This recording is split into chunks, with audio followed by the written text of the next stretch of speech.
पाकिस्तान के आईसीबीएम और आतंकी प्लान के बाद अब इजराइल के प्लान की बात करते हैं। ईरान इजराइल के बीच सीज फायर को 4 दिन हो चुके हैं, लेकिन इजराइल के सपने में अब भी ईरान के सुप्रीम लीडर अली खामेनेई आ रहे हैं। इजराइल ने बेशक ये दावा किया हो कि उसने युद्ध में अपना मकसद पूरा कर लिया, लेकिन इस वक्त इजराइल को अपनी 2 नाकामियां बहुत चुभ रही हैं। पहली नाकामी है 12 दिन के भीषण युद्ध और बमबारी के बाद भी ईरानी सुप्रीम लीडर खामेनेई का सुरक्षित रहना, और दूसरी नाकामी है ईरान के पास 400 किलो यूरेनियम की लोकेशन को ट्रेस नहीं कर पाना, जिससे ईरान 10 परमाणु बम बना सकता है।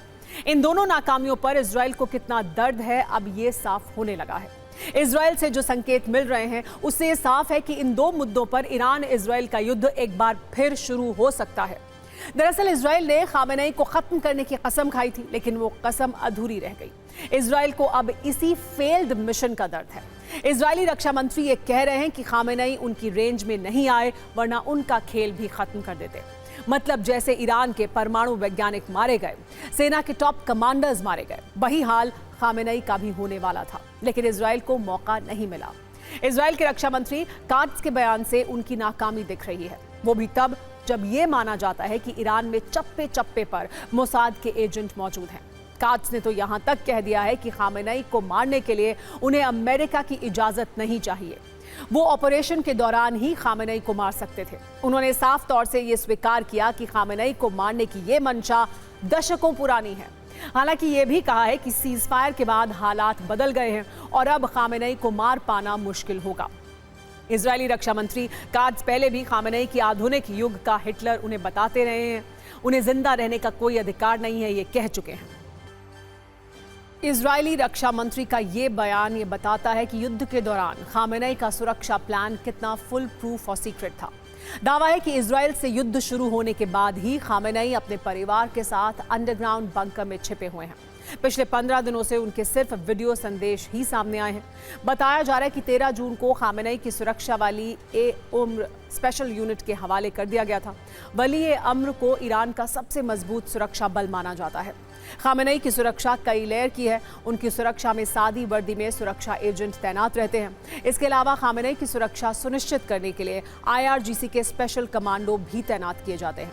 मिनिस्ट्री ऑफ इंटेलिजेंस की खुफिया टीम खामेनेई पर किसी संभावित खतरे को लेकर अलर्ट रहती है। बताया जा रहा है कि खामेनेई के बंकर में कोई इलेक्ट्रॉनिक डिवाइस नहीं है। इसके अलावा वो सिर्फ अपने कुछ बेहद भरोसेमंद कमांडर्स से ही मिल रहे हैं।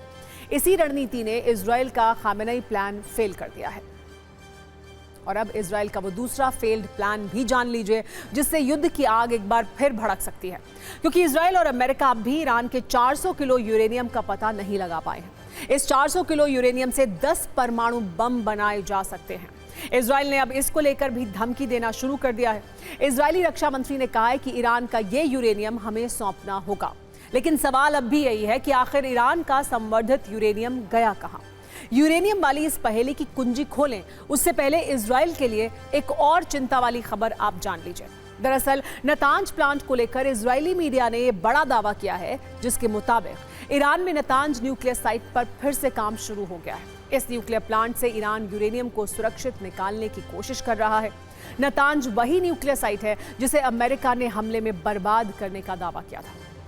इससे संकेत साफ मिल रहे हैं कि ईरान किसी भी हालत में अपना यूरेनियम भंडार सुरक्षित रखना चाहता है, और इसको लेकर अलग अलग दावे किए जा रहे हैं। दावा यह किया जा रहा है कि ईरान अपना यूरेनियम भंडार पिकेक्स में बनाए सीक्रेट न्यूक्लियर सेंटर में रख रहा है। दूसरा दावा यह है कि यह यूरेनियम अंतर्राष्ट्रीय संगठनों की निगरानी में रखा गया हो, लेकिन इसकी संभावना कम है। तीसरा और सबसे विध्वंसक दावा यह है कि ईरान का यूरेनियम किम जोंग उन के देश नॉर्थ कोरिया पहुंच सकता है। अमेरिका के पूर्व NSA जॉन बोल्टन समेत कई एक्सपर्ट इस तरह का दावा कर रहे हैं। ऐसे में सवाल यह है कि क्या अब ईरान अपना न्यूक्लियर बम उत्तर कोरिया में बनाएगा। ईरान इजराइल युद्ध के दौरान नॉर्थ कोरिया पूरी तरह से ईरान के समर्थन में रहा है।